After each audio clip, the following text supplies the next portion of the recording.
Welcome to Dark Days Radio presents Darkhammer, a Worlds of Warhammer podcast. I'm one of the regular hosts of Dark Days Radio. I'm Chris, and as always, I'm joined by David. Hello. Hello.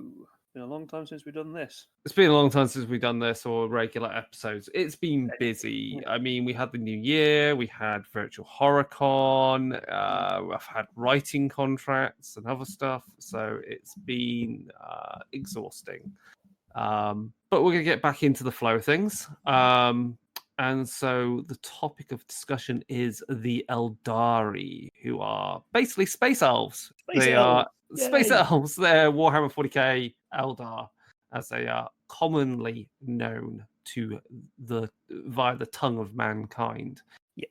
But before we get into that, what's been going on hobby-wise? Very much stuff since the last one. No.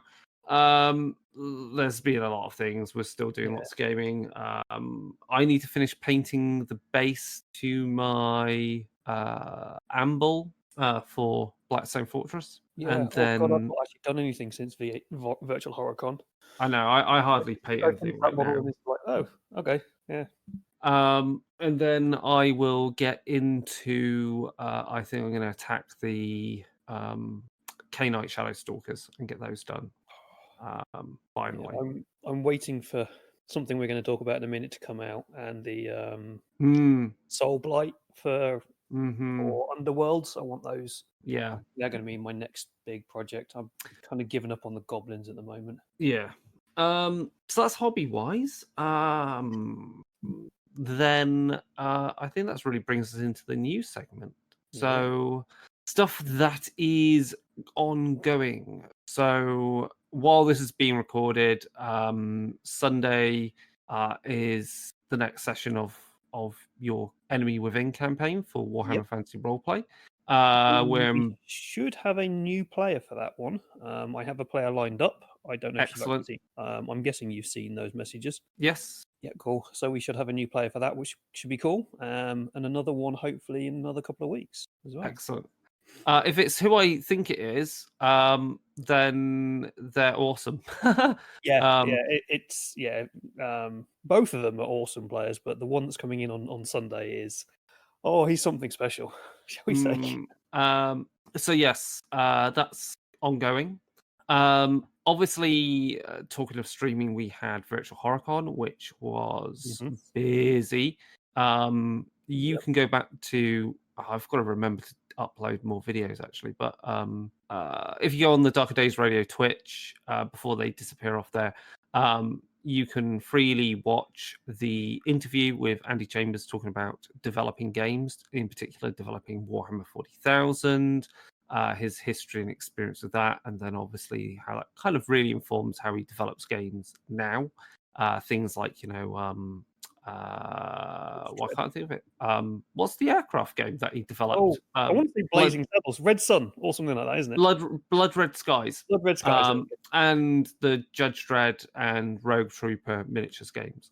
So that was really cool to chat to Andy, as always. It's really very hard not to fanboy and just do it professionally, but it's really cool. I really do. It's just such a. He seems like such a chill person as well. He's like still got the passion for the hobby, knowledge, and he knows who he is, but he's just like, well, he's not quite Lord Varlak from the classic days, commanding his tank battalion in the Last Stand before becoming master of the Underhive in Necromunda. That's a lot of inside knowledge, fandom knowledge of those days of Second Ed 40k. All that.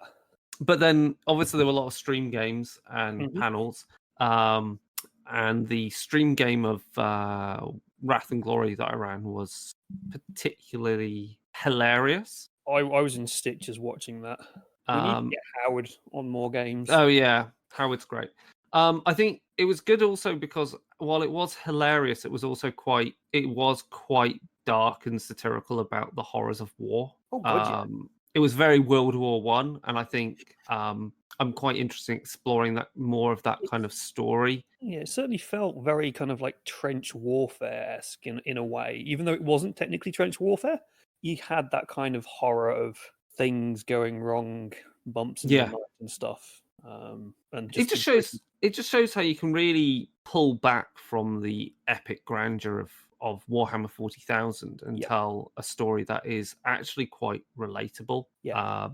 That's one thing that Wrath and Glory does allow, because of that tier system it has within it. Yeah, it allows you to put these guardsmen in these situations that are relatable, and it's not just Space Marines and Inquisitors and Rogue Traders and kind of like the high ups running around doing amazing things. Mm-hmm. And Mike dies 3 times in that story, and I thought it was hilarious. Well, yeah, Mike played it wonderfully, which was great. He did exactly what I required in that game.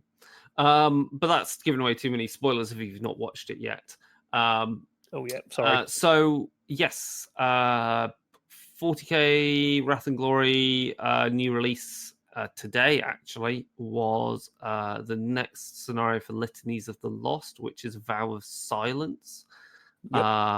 I've not read it yet fully, but it's looks interesting. And then the last one, which is coming out in a couple of weeks, may be related to us, or in a way. Yeah, so Grim Harvest is the last one, and I may have had a hand in that. So if you do run that, I'm not going to be playing in it. It's not technically a campaign. Yeah, they're interlinked scenarios. So. And yeah, the Forsaken Forsaken System Guide, which has got more archetypes, playable races. So you've got Brute, Rattlings, Ogren, no squats, which is a shame, but time will tell. Squats kind of do exist again, don't they? Because they released one for Necromunda. So they released 2 for Necromunda. Yeah. There's some weird comments in, I think, some of the books that led up to 9th edition about like add mech and chaos squats and stuff. So yeah, squats are there. They're just So that's cool for 40k. But there's just more stuff coming out. I think the Forsaken System Guide adds a lot of the things people were wanting, like apothecaries and just a lot more bits. Mainly a lot more player archetypes, which is really they're mainly Imperial archetypes. Let's be honest. But I think that's fine. That's fair. I think we need devoted books for the other playable factions. Yes. So that's cool. Soulbound has got a shit ton of stuff coming out soon, or in the near future. We've had the Champions of Order, which is brilliant. Like, it adds so much to the game. We now have Lumineth. We now have new archetypes for everything. We've got Shadow Stalkers. Hurrah! We've got new gear. We've got new spells. We've got new factions you can belong to. So in other words, they're kind of like mini factions. So say if you're Free Peoples, then you can say, "Oh, I belong to Anvil Guard," and you'll get a bonus for belonging to Anvil Guard.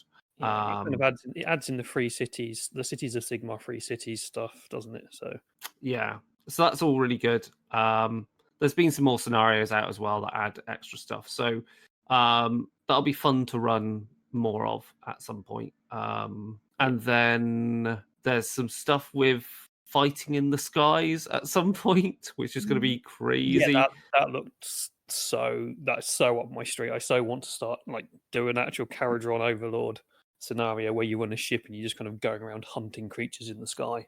Yeah.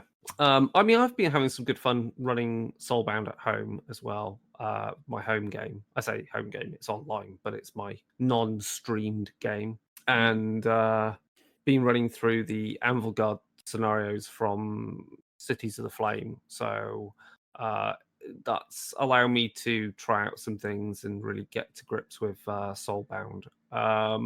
So that leads us to Warhammer Fantasy Roleplay, and then what have we had out for that? We've had Power Behind the Throne and the Power Behind the Throne Companion, the Middenheim book, and some other bits. Reichland. Yeah, that's brilliant. One shots of the Reichland is brilliant. So yeah, that's trundling along, and of course, Horned Rat is coming, which is going to be interesting.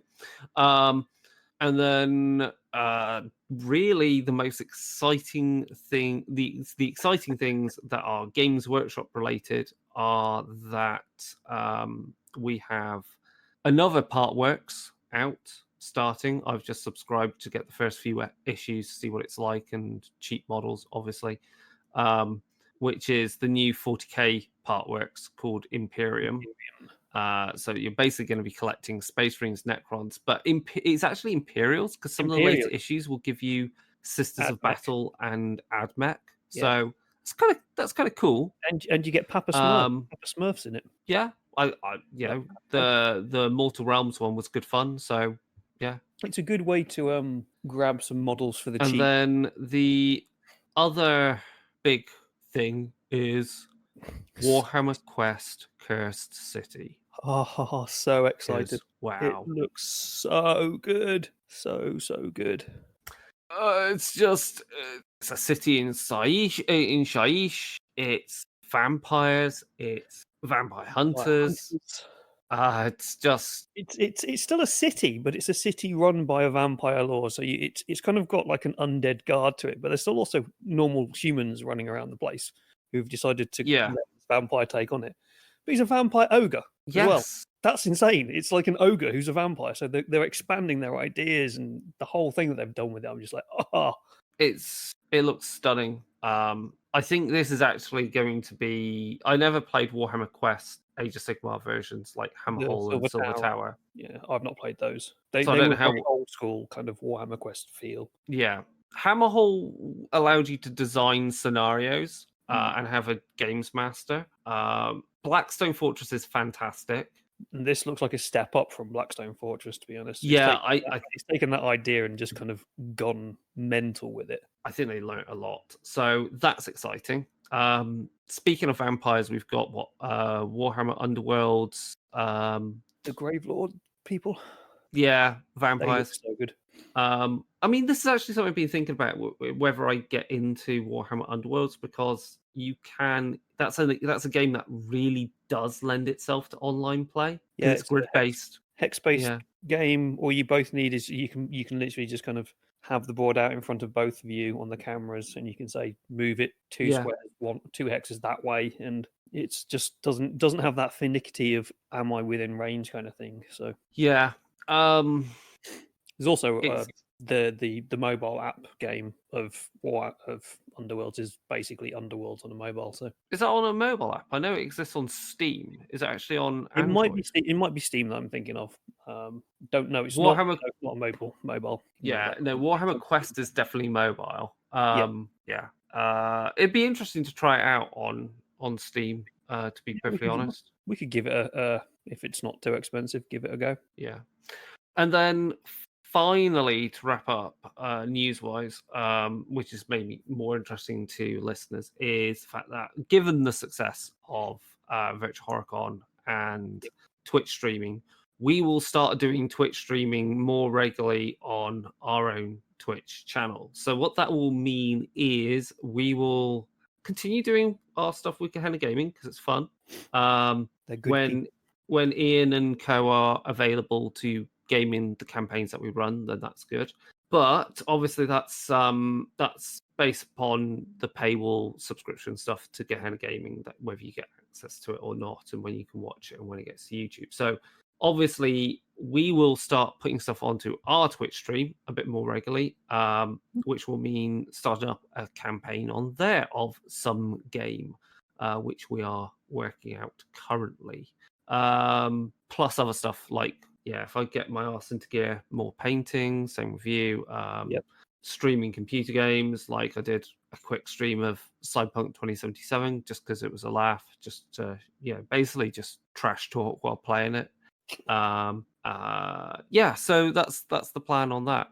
So that's really it for the news. There's been a lot of good stuff for Games Workshop stuff. It's been pretty insane. I mean, there's new Titans, there's new Head Knights of Slanesh stuff coming out. They're giving away free models if you go into stores. That's a novel one. which I thought quite thing. Oh, you've got the other Soulbound, not Soulbound, Age of Sigmar is Broken Realms Techless is going to come out soon. So there's been a load of new flouncy elves. That's another big thing that's happened with Age of Sigmar. What are they called? Kill Team. Kill Team has a new box set. Kill Team has a new box set, which is Necrons versus Space Marines 2D play set. So it's okay.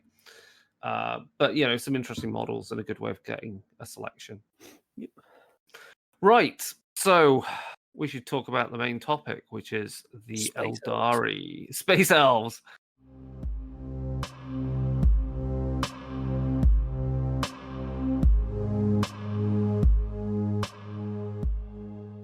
Where shall we begin? Shall I start the introduction of what they are, and then you can talk about the fall? Yeah. Because okay. I like to talk about how much they're bastards. So, Space Elves. No, Aeldari.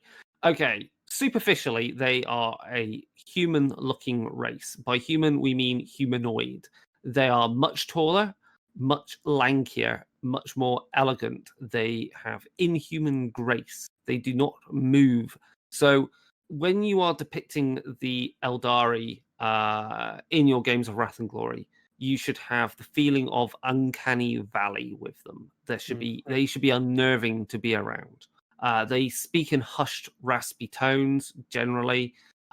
They may mangle the English language or High Gothic because it is a tongue which does not fully convey the full range of emotions that a Aeldari feels. They have, depending on which things you read, but generally I think Aeldari have no irises with their eyes, and they're either like completely white or kind of pearly or completely black. At least that's what I think anyway, and I think that makes them look. I think it would. I think that would fit with them. It makes them look scarier. Oh god, yeah. That's one thing. It's like, even though like the Aeldari that you're talking about at the moment, they are technically a good race. Technically, no one's good in 40k, but they're on the shade of grey side rather than the shade of black. They are still scary as hell. They're good in the sense that they don't want the galaxy to go into complete warfare, apocalypse. Yeah. But they have no problem about saving the galaxy even if it means all humans dying. Like that's they don't care about us as Monkey. No. They're long-lived. They have very strong emotions. They have heightened senses, and they have very long gestation periods, which makes their race very slow to increase its numbers. They were created by the Old Ones, who are an ancient stellar race that was able to transverse the warp quite easily and various other technologies. The Old Ones, of course, had the War in Heavens against the Necrons. And no, Necrons. War in Heaven is Necron. I'm thinking Slann and things like that. Not Slann. Yeah. And then they needed races to be essentially slave races and warrior races for them. The Aeldari were born of that requirement. The Aeldari all members of the Aeldari have latent psychic abilities, which obviously means that from these their emotions, these coalesce, taking form to create their gods, like Carl Mensch Arcane, the murder god, the bloody-handed god, the Harlequin, Vol, Ishtar. Is it Ishtar? Yeah, I think Ishtar's right. Yeah. Yeah. I don't think the Harlequin is the name of the people who follow it. The Harlequins actually have a specific... Well, the laughing god. Yeah, the laughing god. That, yeah. And obviously they fought in the war against Necrons, the Necrontyr, as they were before they became the Necrons, and against obviously their the star gods, the Catan. And with the just the death of the Old Ones, the Necrons obviously had their biotransference, so they lost their mortal forms and became mindless slaves to the Catan. The Catan were turned upon and were shattered and become slaves in turn, freeing the Necron lords and from their command.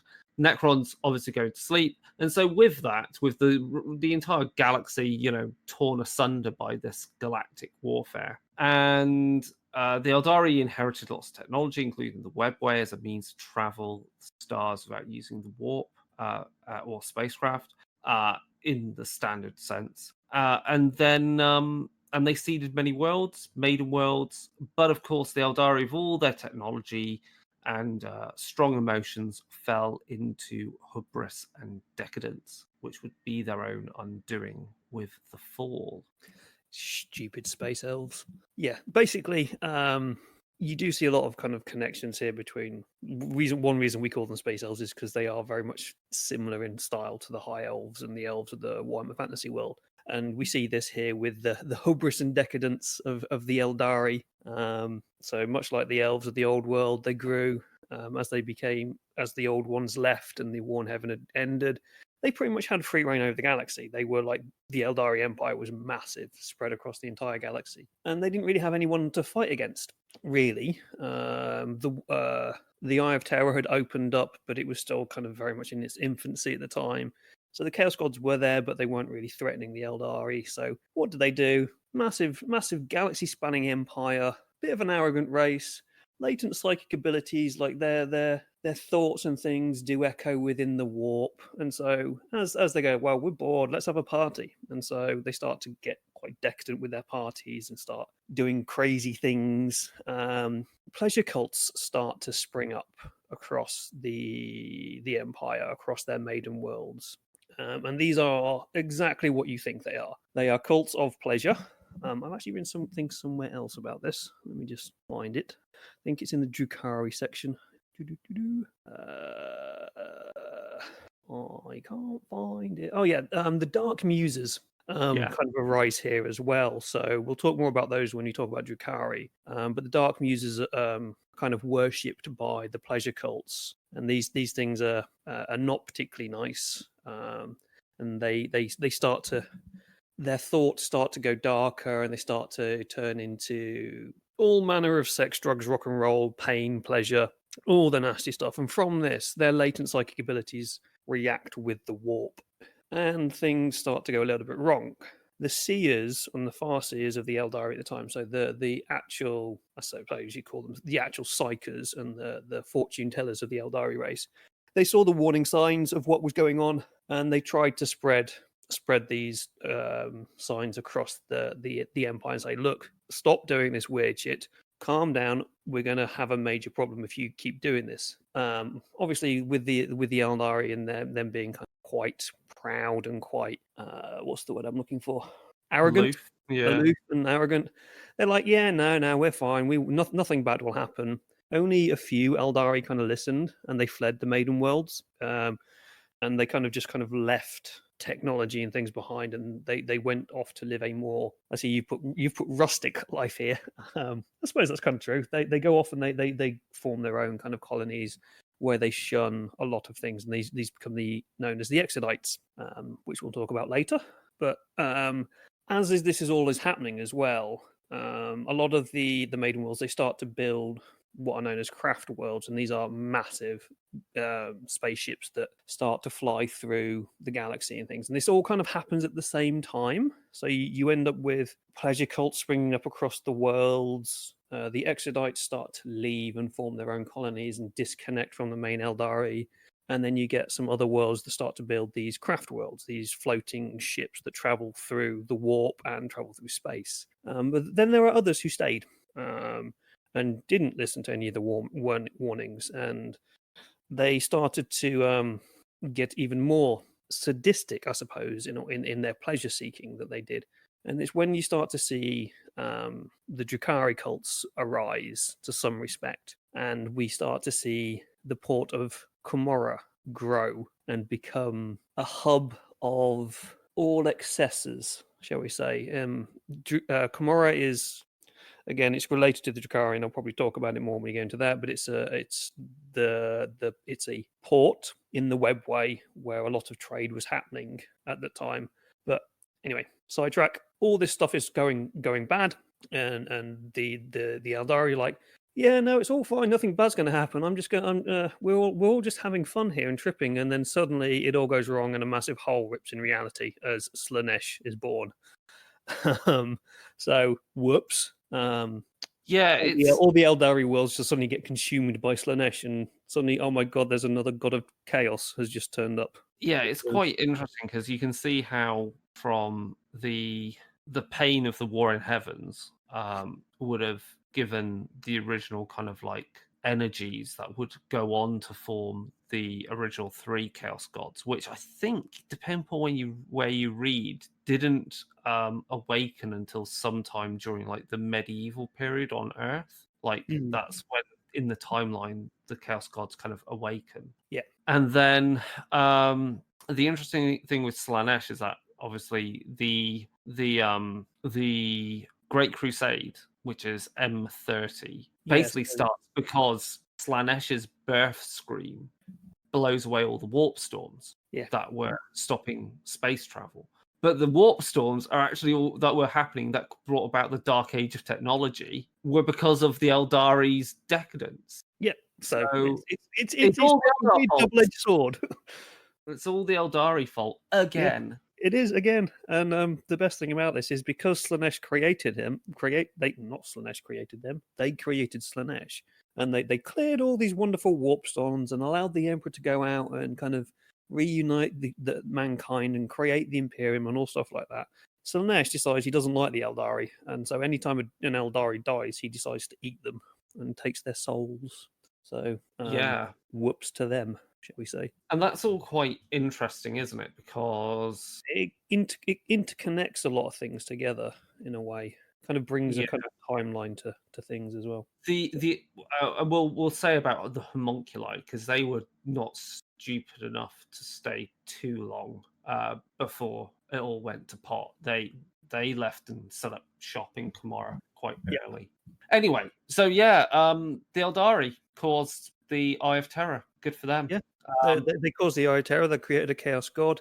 Yeah, they made it easier for people to travel around. I'm sure there's going to be some kind of lore somewhere hidden in there that they also caused the Citrix Maledictum somewhere. They must have a hand in that somehow. There's definitely something somewhere. I can't remember what, but maybe it wasn't. I think it was mostly all Chaos and Necron shit going down.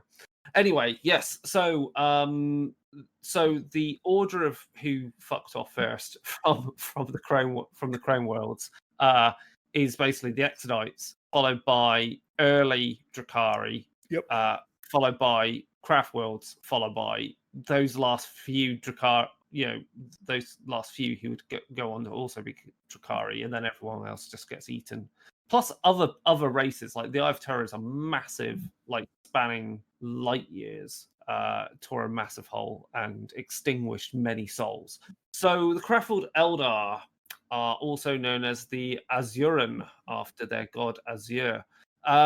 They have massive spaceships. We're talking like small moons kind of style, and they float through space on particular paths and so forth. And they keep the Craftworld Eldar there, who have their souls safeguarded by soul stones. So soul stones capture their souls at the moment of death, rather than being passed on into the warp consumed by Slanesh. Soul stones are then kept in the Craftworlds in what is called the Infinity Circuits, which allows the souls to exist, communicate, and be installed in other technologies, in particular Wraith Lords, Wraith Knights, Wraith Guard, etc. Basically automata run by ghosts. They follow aesthetic paths of the Azurani, which means they are like they're ways of controlling their urges, controlling their emotions, giving them good focus. So there's the path of war, the path of the seer, etc., etc. And that means Craftworld Eldari, can like switch between these roles during their life, or become stuck on one of these paths. So if they generally become stuck on one of these paths, they're going to become something like an Eldari, not Warlock. What am I thinking of? Farseer, or a Phoenix. Phoenix Lord. Phoenix Lord, yeah. So Wraithbone is basically a psychoactive material that is kind of bone-like, but plastic-like, but metal-like, that they can grow in shape to form any technology they need, pretty much. it's quite interesting actually. That type of technology turns up in a lot of other sci-fi settings. There's an equivalent technology in Fading Suns, which is used by a different race altogether, but that's a side topic. The craft worlds, there are a number of main ones. There's Alatok, who strongly follow the Azioni path.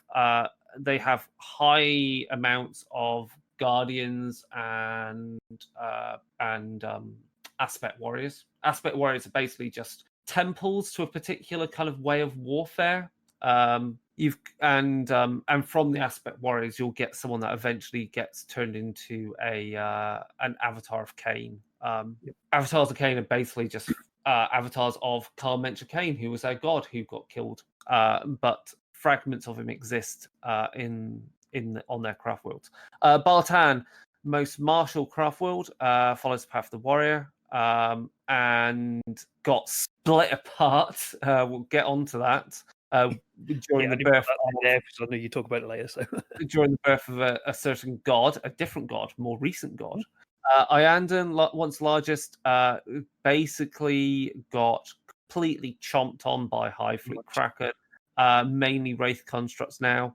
I like the thing about the Iandan is because like they were like, we're all dying and we need help and please someone come and help us. So the Corsair Prince Iriel decides to come along and to save them. And yet a couple of thousand years beforehand, they're gone like, no, go away. We don't like you. You've done bad stuff, and they exiled him. So they were saved by one of their own exiles. Then we have Samhan, which are primarily lots of bikers, speeders, and they have a lot of contact with Exodites. Ulfway, that is a craft world which basically floated around primarily near the Eye of Terror before that all got messed up with the Cicatrix Maledictum. They have a high amount of psychers in order to fight. They have low amounts of aspect warriors, but they make up for it with a hell of a lot of guardians, the Black Guardians, who are close combat soldiers. Yep. So this is the other thing that because every single Aeldari of age pretty much has been trained for war, their entire population can be turfed out for battle. And then there's the Black Library, which sits in the Webway as a place for the Harlequins because it's very important, and we'll get onto that later. Things we should say: Aspect Warriors. We've mentioned their runes are a specific style of warfare. Think of them as kind of like they're a bit like Space Marines in a certain respect because every Space Marine chapter has a particular favorite way of killing people. Aspect Warriors pretty much the same. Yep. Fire Dragons, plasma, flame weaponry. Howling Banshees, close combat. Are they all female? I think they're actually a mix. No, they're all female. According to what I was reading, someone can prove me wrong on this, but as far as I'm aware, they're all female. Although Modern Games Workshop may have changed that.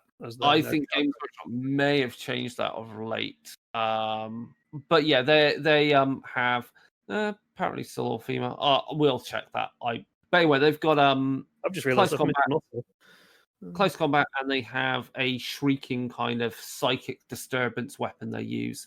Dire Avengers, pretty much just all-rounders, close combat based. Striking Scorpions, another close combat stealth group. Shining Spears, they're basically pinnacle of jet bike warfare. Swooping Hawks speaks for itself. They have basically jetpacks, and they have laser weaponry, and they have grenades, and they do orbital drops on people. That's fun. Water spiders, monomolecular filament webs, and they basically jump through the warp to ping from place to place to attack, which is scary as all hell. Yep. Crimson Hunters are basically the pilots of things like the Phoenix Bombers and Nightwings and so forth. Dark Reapers, heavy weapons, basically, they're just heavy weapons, missile weaponry, etc. There are more. There are definitely more. They've just never been presented in miniature form or any of the books. The Striking Scorpions have an interesting relationship with the Drukhari. More about that later. Right. Do they? That's Have I missed- yes. Oh, To do with who Drazar possibly is. okay. Yeah. So that leads us on to the next bit, which I'll cover now because it's quite simple. So the Anrath, yeah. That So sounds about right. they are the path of the outcast. So basically, everyone that goes, screw this, I'm going to go do something else. It can range in how far they divert themselves from typical craft world Eldar. Those who don't go too far down the path become rangers, and for that reason are quite useful to the craft worlds, scouting ahead, battlefields, and so forth. Those who go proper crazy on it and lead a life of excess in their own way are essentially our pirates, and they're the corsairs and raiders, and there are many of them, and they're basically just like small armadas of ships. They're the most likely ones you're going to actually see probably and interact with in the games of Wrath and Glory, but we'll come to that. I would say yes, they're the ones you'll most probably interact with if you are a Imperial. Unless They have their own, shot by things. they have their own psychers as well, so psychers can go down that path as well and become like their seers for plotting courses through space. They're cool. I can't wait to have more about pirates about the Corsairs in Wrath and Glory. Mm-hmm. But let's talk about people that ride on dinosaurs.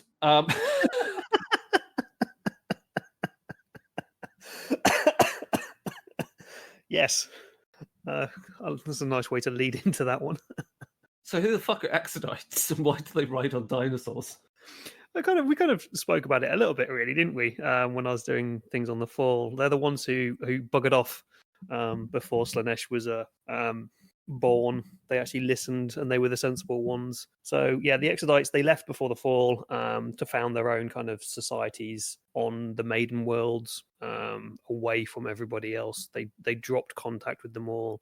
They basically stopped using technology. I suppose we could probably call them the Amish version of an Aeldari. So they've not dropped all technology, but they've stepped away from a lot of it. Yeah.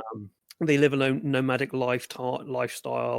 They don't form cities and things. They do go out and kind of have a simpler life, which has made them a lot harder and tougher mentally and psychologically. So they don't fall to the old hubris of before. They're less They- psychically active as well. yeah, less reactive. So because of this step back from that the old ways, they have kind of managed to separate themselves from that. They tend to use a lot more kind of natural materials. They don't have, with this less access to psychic abilities, they can't shape wraithbone.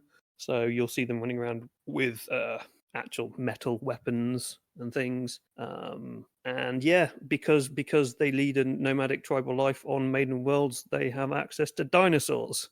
So they run around with dinosaurs. I've now got really bad. I've got Dino Riders in my head now, and I can't. Yeah, it basically is that though. Again, I think they'd be quite an interesting character type to appear in a game of Wrath and Glory. I think they're more than valid. It'd be certainly interesting to see how you could portray them, because they're very different to that high and mighty Aeldari or Drukhari that you have. They'd probably be a lot more. They'd be more suspicious, but probably also easier to get on with, I think. Yeah, they're mostly less aloof because they've seen where that leads to. Yeah.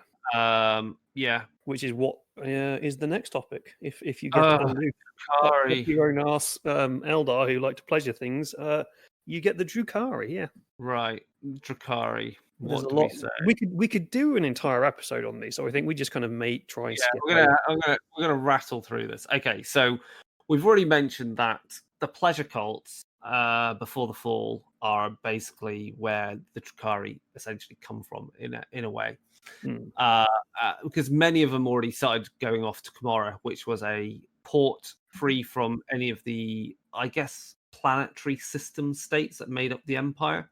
Yeah, it was kind of a place where anybody and anything could go and trade. Yeah, and those who would become the homunculi were actually once like great leaders of the Aeldari Empire. Some So consider them still great leaders, I suppose. yeah, I mean that's kind of terrifying, and they were not stupid. They saw where everything was leading it to, so they left early. And by being in the webway, that's what protected them from the psychic, backlash of Slanesh waking up. So yeah, I mean, you also get into this thing like where Exodites, Drakari, and Craftworld Eldar will have a discussion of who's more the true Eldari.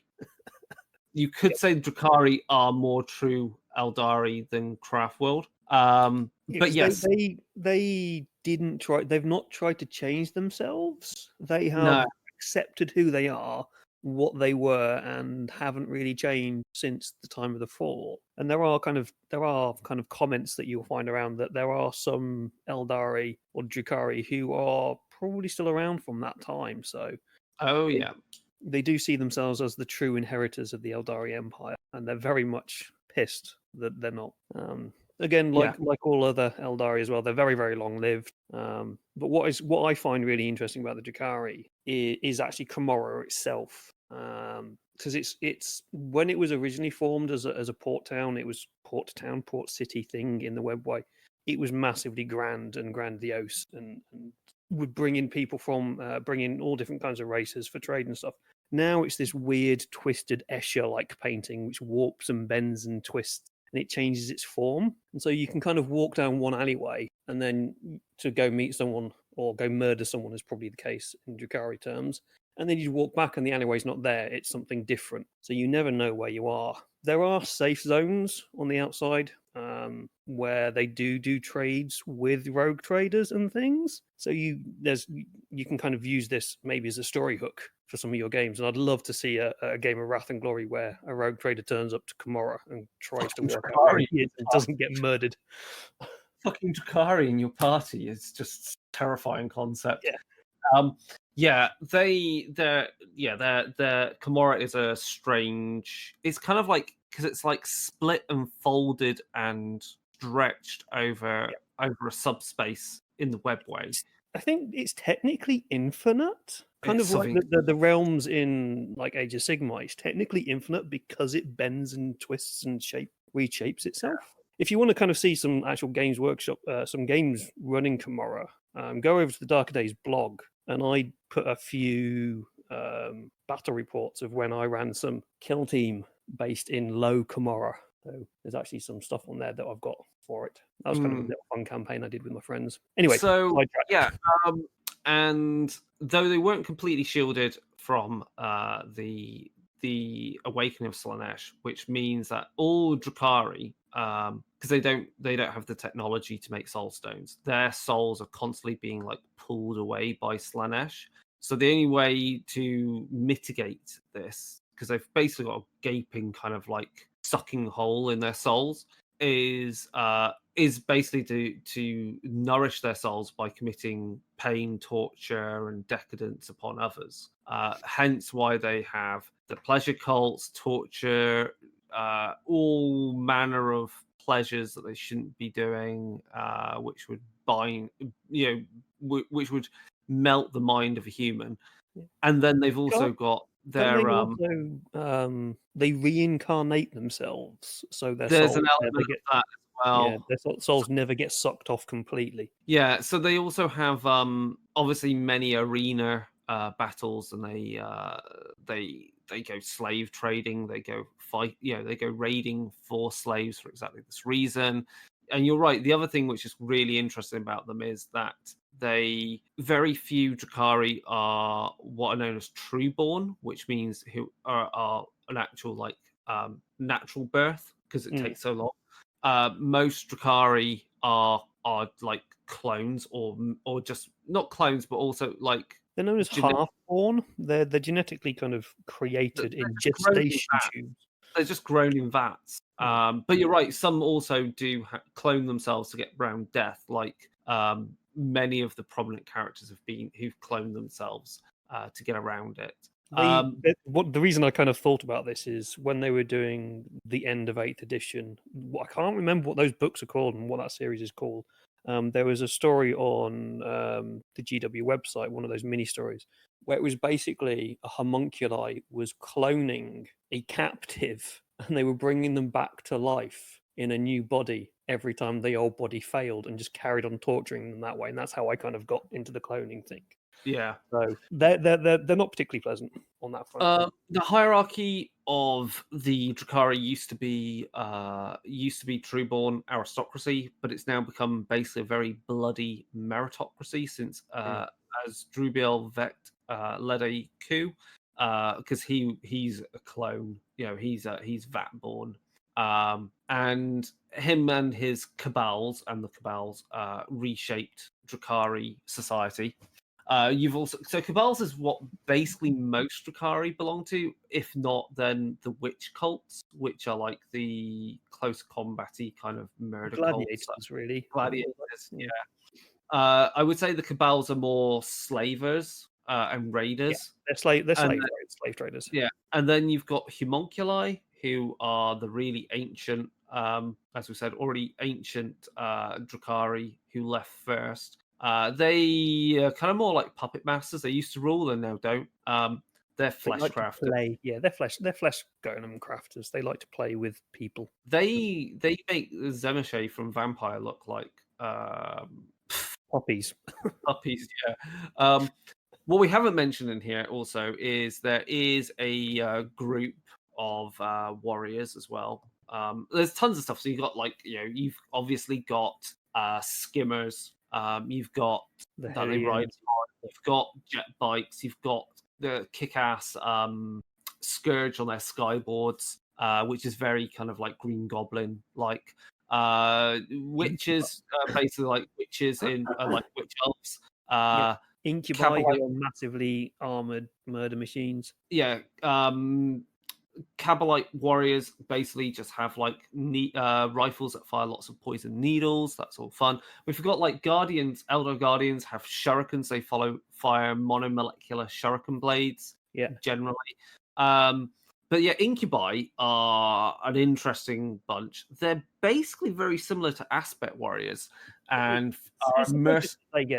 they're a mercenary order, and they have built into their helmets as well, kind of like close range guns, which is also then very quite similar to the way of fighting of the striking scorpions, which leads you to dun dun dun. Who is Drazar? So Drazar is like this master incubi, and there's a lot of shit about how he became leader of them.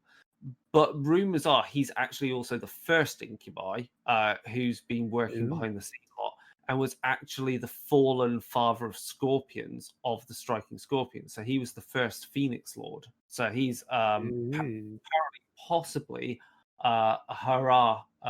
Was it Ahara? Yeah. So who apparently fell to service of Slanesh even. So Drazar's interesting and turns up in one of the most recent boxed games with basically Incubi versus Howling Banshees. Yeah, that's the one. Yeah. I think we can kind of probably do another episode on Drakari because there's a lot in there that we can talk about. We can do a lot on everything of the Aeldari. Anyway, Drakari, the Dark Muses were basically like the first Drakari as well, so it's ancestor worship. Yep. Which I find really interesting. I find that really, really interesting for the Drakari. But yeah, that's Drakari. They're mental. They're scary. They don't have psychers. That's the other thing. Psychers would be considered a weakness and a way in for demons into Kamara. So that's why they wear sharp, pointy things as well. Yeah, that's why they just basically kill all psychers that ever turn up amongst their number. Which leads us into Harlequins. Harlequins, the laughing troop. I'm not even going to try and pronounce that name that you've put there. Rylatan. Rylatan. Like all Aeldari names are basically based off like old Celtic names anyway. Which I probably should know more about considering my other podcast, but I don't, and I can't pronounce half the shit anyway that I do on there. But yeah, the Harlequins, they're jesters, really, aren't they? And they liked acrobats and things. It's probably the best way. They're brightly coloured acrobats who laugh at you as they kill you in horrendous ways. But yeah, the Harlequins, they're the ones who they maintain the Black Library, so that the secret store of forbidden knowledge buried deep within the webway, and they worship the god known as the Laughing God. They are truly neutral as a kind of an Aeldari thing. They will fight for both the Drukhari and the Craftworld Aeldari. They have even been known to turn up and help the Imperium at times, as they are really kind of like guardians of knowledge and directly fighting chaos. They turn up randomly, dropping out of random webway portals, quick, brightly coloured people. They perform nomadic lightning strikes on there. They do travel to Aeldari enclaves, so they're not just all about protecting this. They will travel to Aeldari enclaves and they'll perform rites and rituals for these people, these Aeldari. They'll also put on massive performances, so they play to the whole jester kind of thing as well. They'll put on these massive, brilliant, like Cirque du Soleil, but space elf Cirque du Soleil stuff. Yeah. And they it's all kind of in worship to remember the Laughing God and the dead gods of the Aeldari. Because when Slaanesh was born, he did rip through a lot of the Aeldari gods and did kill quite a few of them. So as much as you've got all of these kind of aspect warriors and these temples to things, a lot of them don't exist anymore. No. Which actually brings us quite nicely into the next one, who is a reborn god.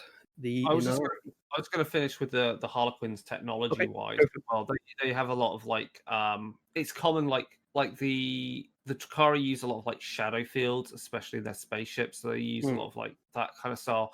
Hollow fields are common to the Craftworld Eldar. Craftworld Eldar also have Titans, we should say as well. It'll be good to see those Wraith Titans back.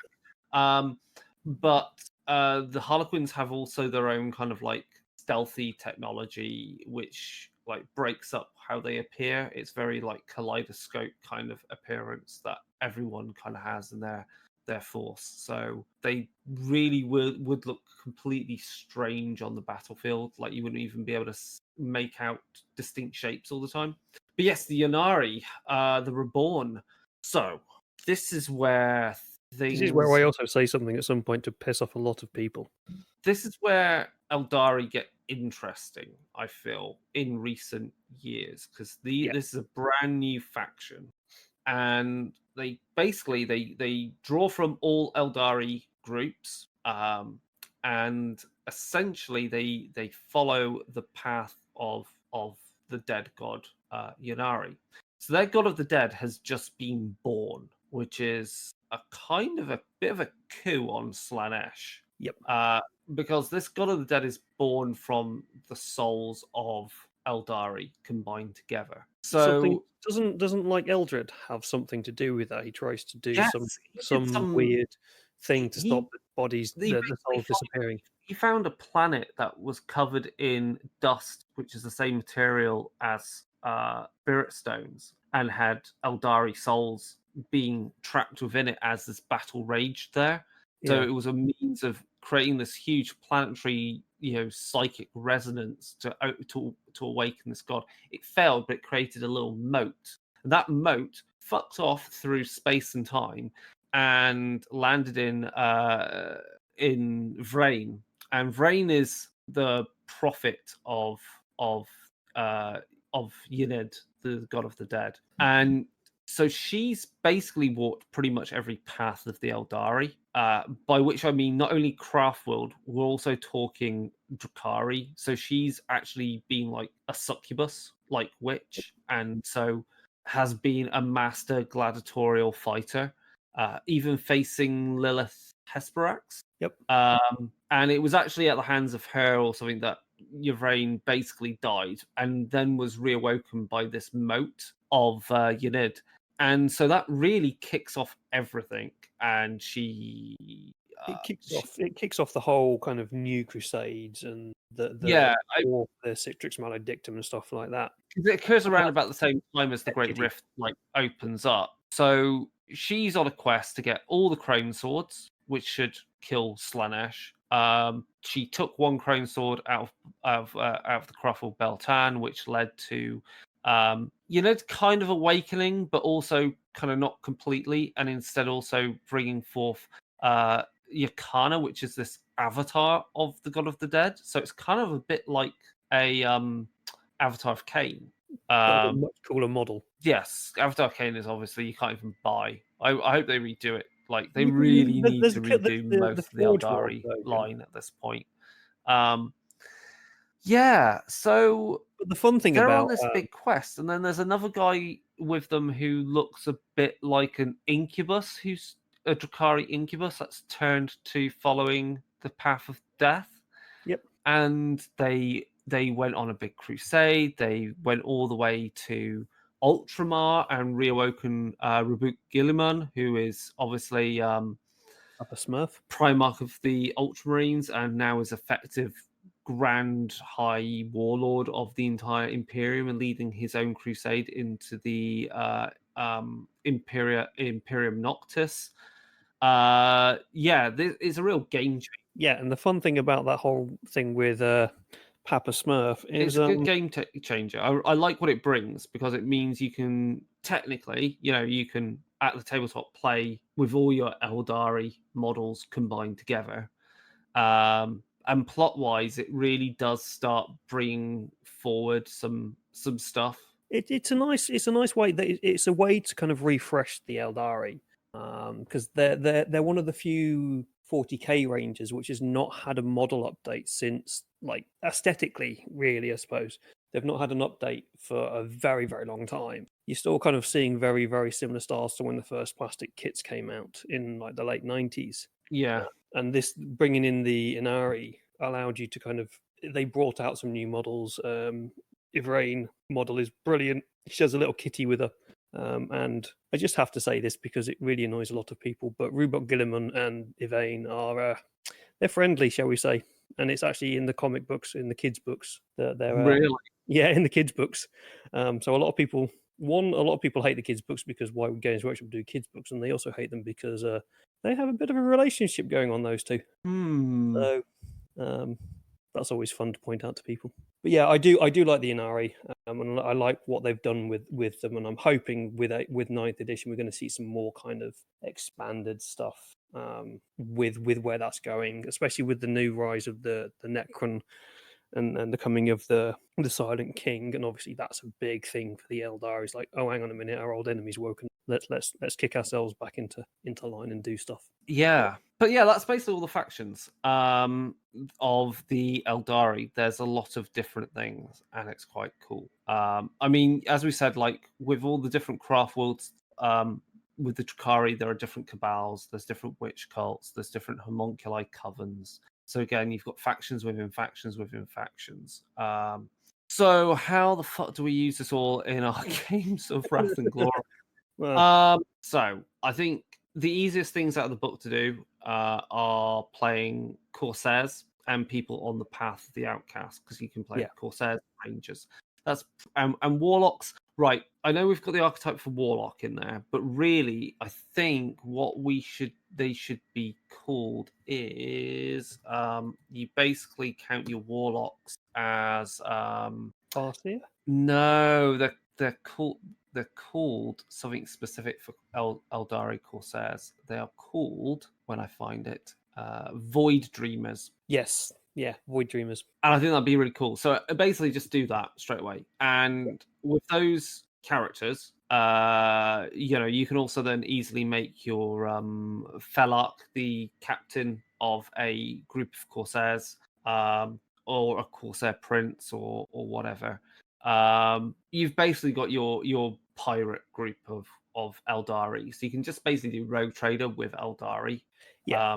That's pretty fun. It'd be fun to try and run a game with just a pure Aeldari. Oh yeah, I'm thinking of it. I know you've been thinking of it, and it's something that we do need to do. We did the whole orcs on tour. Let's do Aeldari on tour. Yes. So obviously you could do very low level Corsair pirates. You could do a bit higher level Aeldari, all the way up to including your warlocks and so forth. They can also that you are quite capable of having Aeldari within a group of a rogue trader. Yep. I mean, you only have to look at Blackstone Fortress for that kind of inspiration. So a ranger would easily fit into that. Yeah, we even see that within the Wrath and Glory core book where they talk about Veronius. He does have a deal with there's a deal with the craft world which is going on in there, but there's also a Green the Steel Corsair group. Yeah, I think he's got deals with them as well. So yeah, so that's fun. You could also quite easily have an Aeldari character in the party of a Inquisition character. Mhm. I mean, you only have to look at the books of Gideon Ravner. Ravnos, yeah, he uses them, doesn't he? Ravner has tight links with the Aeldari, even using their technology, because he's trapped in a box. He's a heretic anyway. They're all heretics. But the point is, it is good fun. The main trick I would say, is the role play aspect of playing an Aeldari, is trying to play them as being aloof, as being barely holding back their emotions. It's kind of like playing. I mean, let's, for want of a better word or better similarity or metaphor, you're really playing kind of like Vulcans. Like Vulcans are and Romulans. They're like so close to flipping the fuck out and going crazy on everyone. Especially when the stupid Monkeys do something stupid. Yeah. Like start a fight and they're like, why did you do that? Just why are you so young and stupid and short-lived? Definitely. So how else can we use them in our games? I mean, right now it's a bit limited because we don't have, like, you can't play an aspect warrior, you can't play various things within Aeldari society. But I think there's enough guidance. Corsairs, Rangers, and Warlocks at the moment. So yeah, you only have to look at the wikis though. You can see, like, I say a Void Dreamer is definitely a thing. Void Storm squads are squads of Corsairs that are veteran Corsairs. So that's basically just your Corsairs at tier 2. There's a thing you can up your Corsair to a Felarch, so you could just have a couple of Felarchs in there. I think so. You could be Corsairs that have, jetpacks that functionally are similar to what to really any other jetpack. And also, like, this will get easier when we get the book on vehicles come out, which is also in the near future. So I have rules for, like, Falcon grav tanks and Are we allowed to talk about that? Has that been mentioned? That's been mentioned. That's been mentioned. We get Orcs and Aeldari vehicles in there. I don't know if those exact vehicles are in there, but I mean, they're the basics. We had them in the I think we had Falcon grav tanks in the old book in the first edition. It's coming, which will be good. So yeah, I mean, it's definitely fun. It'll be a very different feel of a campaign to play as Aeldari. Yeah. Like, it'll be part playing samurai and part playing people who are very close to getting very easily hooked on opium. It certainly adds a different aspect to the way that you would run. Especially, you'd not want to die as well. You'd be you're this amazing. Generally, you're an amazing, athletic, lithe warrior type thing. But you'd also probably be petrified of dying because you hope that your soul stones will work. But what happens if something goes wrong? Then and then obviously the other interactions, Aeldari and Space Marines is really going to just be a alliance of convenience. Aeldari and Orcs, very unlikely. But again, you could see an alliance of convenience perhaps between some Corsairs. I can see with Corsairs, they'd keep them all around for the comedy value, I feel. Yeah. So you definitely Necrons are just like, no. The interesting thing then is, obviously, Aeldari can be terrifying in their own right, and I think that's the important thing. Aeldari themselves, craft-world Aeldari, are terrifying. They are scary. They're inhuman, and so should be terrifying to have on the battlefield as your antagonist to your players. The Rangers, who you only see in the very distance, or are kind of like shadows in how they move around. You need. I think you can basically use Aeldari like you would use the Predator, or similar, or as like a band of like superpowered like space Jedi samurai, essentially. I would say yeah. I would say you put a ranger as a predator, and the Drukhari you could kind of take them as aliens. They just run at you and murder you, or maybe Yeah, run at you and take you away and hide you away in a corner somewhere and do weird crap to you. yeah. Well, Drukhari have also got very heavy Hellraiser elements to them. Oh yeah, Obviously, awesome. at least to Drukhari being enemies, they are terrifying in their own right for that. Yeah, it's going to be. You can get a lot out of them. I think the point is that the motors of the Drukhari should be always very hard to understand. Yeah. From a human point of view, uh, simply because they have a different. They're tuned into fate in a different way to humans. They see it very, they're focused on it, thanks to their farseers. So they'll strike in places which seemingly make no sense, because they're basically nudging the direction of fate. They're not hitting it with a hammer. And then obviously Komorra would be an amazing like fucking location to go to. I know.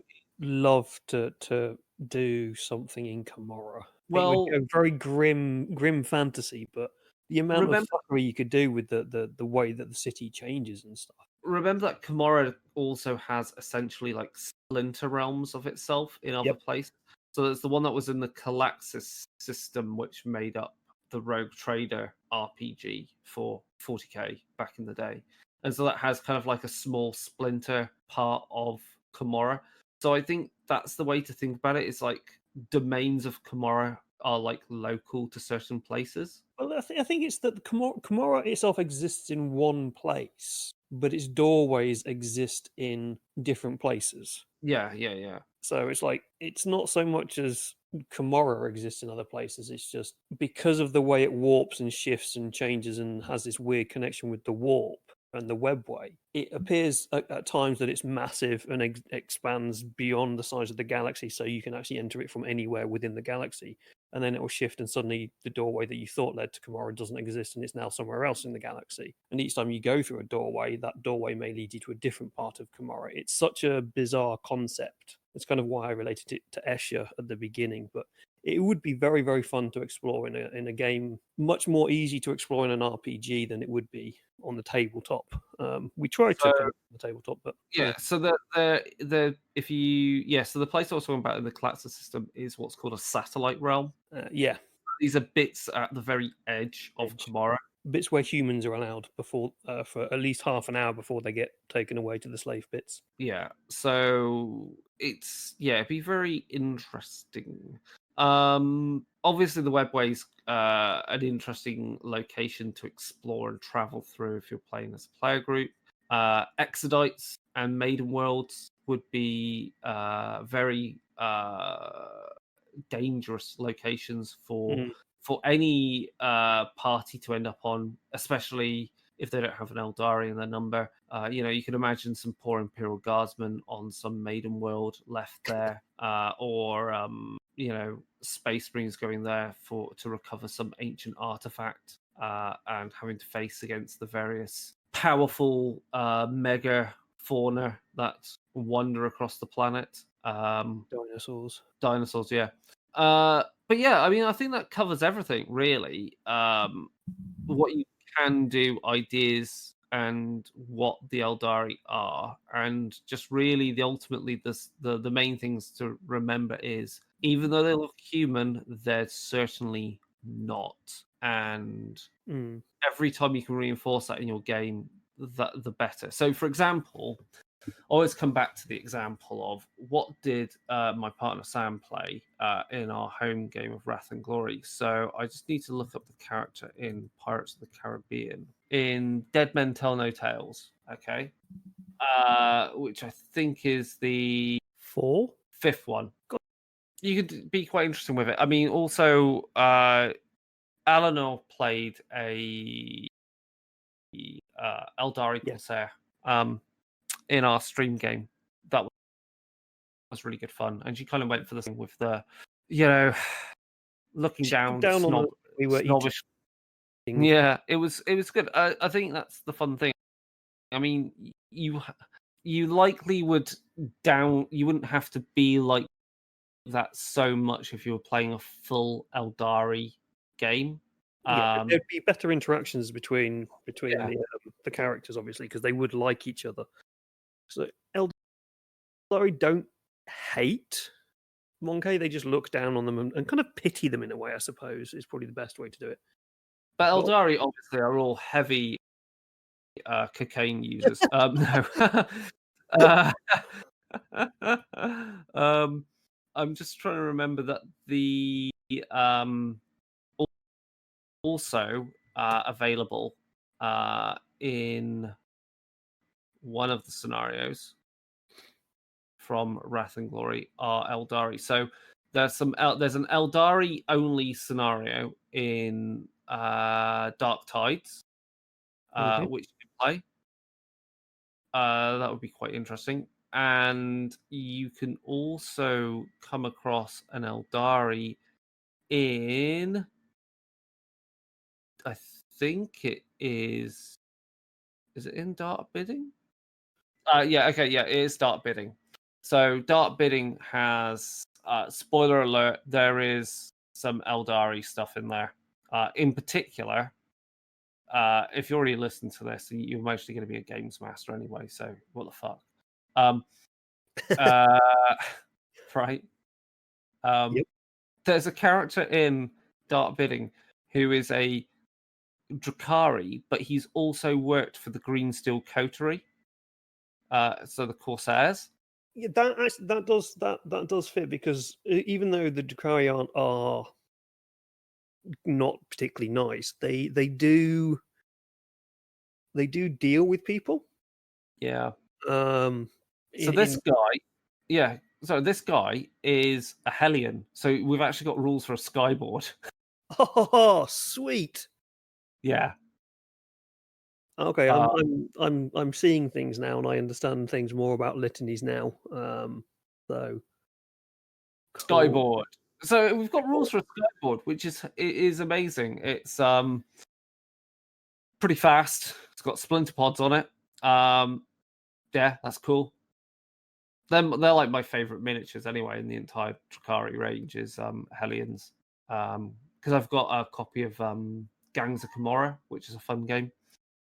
But yeah, that's basically it. I think that's all we can really say for now on Aeldari until we do a deeper dive on a particular group, or B, when a particular book comes out. Can hear your cats in the background. He's been annoying. Right, I think that's it, isn't it? Yep, I think that's it. So dive into something even more than. Yeah. So if you want to get in contact, just find us darkdaysradio at gmail.com to email us. That way you can find us on Twitter at darkdaysradio, find us on Instagram at darkdaysradio. You can find our blog, you can find us on Facebook, you can find us on Twitch, Darker Days Radio. You can then also, if you like to discuss games and our ideas and talk to other fans of the show, you can find our Discord, where there is always some form of interesting conversation going on. But that is basically it for this episode. So thank you again, David, for helping me get through this madness of space elves. Space murder elves. Yeah.